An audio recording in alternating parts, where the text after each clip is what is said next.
Bonjour, je suis Hakim Na'lam et je vous propose ma chronique du mardi 8 octobre 2024. Elle s'intitule Tbaq. Dans notre culture, dans nos traditions, dans notre ADN, ça ne marche pas comme ça. Je pose la question à chacun de vous. Si une personne étrangère vous insulte, vous traîne dans la boue, et non content de le faire, charge un tas d'autres personnes de sa tribu d'en faire de même. Est-ce que vous iriez chez cette personne, dans son pays, dans sa maison, juste parce que cette visite était prévue?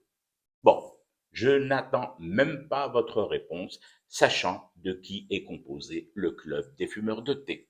Et non, bien sûr, vous n'allez pas chez cette personne qui vous a traité ainsi, a voulu vous salir. Notre culture, nos traditions et par-dessus tout notre ADN exigent que ce soit l'insultant qui fasse le chemin vers vous et dans des conditions que notre culture, nos traditions et notre ADN ont définies avec précision. Ça s'appelle Ziyarat Tlab Smeh, la visite de demande du pardon. D'autres peuvent l'appeler la virée de la contrition. D'autres encore vont jusqu'à la nommer le chemin de Jacques de Compostelle de la repentance. C'est dire si tout ça est codifié. À commencer par Tabak, le panier à déposer à nos pieds. Arjoun Degla, des dates, et des dates certifiées Deglat Nord, gaffe aux contrefaçons. Des pots de pâte à tartiner de la marque de qui tu sais. Là aussi, attention aux imitations grossières, notamment celles de Hedouk. Des coussins. Des coussins portés par tous les membres de la confrérie repentante dont le prénom commence par un B et se termine par un 0. Ah zut, j'ai mal lu le protocole. Il s'agit d'un O, de la lettre O, pas d'un 0. Un O comme dans Bruno. Sur les coussins en velours précieux, des objets, beaucoup d'objets, un tas d'objets qui t'auront été volés par l'insultant au cours de temps révolus. Quels objets? Oh, des clés de ville, des sabres, des tenues, des livres, des têtes. Ah bah tiens, justement, à propos de têtes. Dans le protocole, au chapitre rédigé à l'encre rouge sang, il est dit qu'en tête de cette procession repentante doit marcher une vilaine sorcière. Sarah, nous l'appellerons Sarah parce que dans les contes de notre enfance, les vilaines sorcières se prénommaient toutes Sarah. Que les gentils Sarah, et j'en connais, me pardonnent si elles s'estiment diffamées. Ce n'est pas le but de mon propos. La sorcière Sarah se reconnaîtra d'ailleurs d'elle-même. Pourquoi une sorcière répondant au prénom de Sarah en tête du cortège?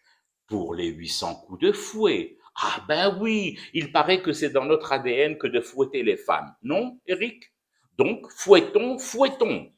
Voilà maintenant que vous me demandez pourquoi 800 coups de fouet et pas 799 ou 801.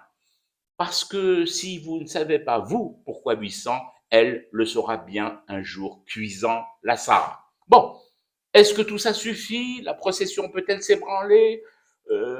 Pas tout à fait. Dans Tbaq manque tout de même un truc. Oh, pas grand-chose. Juste une poignée sale de traîtres, de félons et de shikemin fafa. Des enfants de gardes forestiers dont les pères refilaient des tuyaux sur la présence de Moudjahidine dans les maquis. Des enfants d'engeance pourrie convertis à leur tour en Kaporo Brahim Ben Brahim. Voilà. Oh, vous allez où comme ça? Est-ce que j'ai dit que c'était définitivement bon? Que vous pouviez entamer votre chemin de croix vers chez nous? Non, le protocole est clair là-dessus. Une fois que le dossier est réuni, complet, Sarah habillée d'un sac de jute portant un coussin avec dessus l'oreille droite, extrême droite d'Eric comprise, il vous faudra alors déposer le tout à VFS. Vérification, formalité, service, l'organisme qui s'occupe chez nous de la validation des dossiers de visa pour la repentance et le pardon. Au bout d'un temps déterminé, le temps qu'il faut au fût pour refroidir, merci Fernand, il vous sera répondu. Ou pas. Oui, je sais, l'acheminement du courrier laisse encore à désirer chez nous. Mais ne perdez pas espoir, la procédure peut être renouvelée. À charge pour le demandeur de ce genre de visa de payer le prix fort et surtout de fumer du thé pour rester éveillé à ce cauchemar qui continue. C'était Hakim Nahlam, je vous retrouve demain pour une autre chronique et une autre façon de dire son amour à l'Algérie.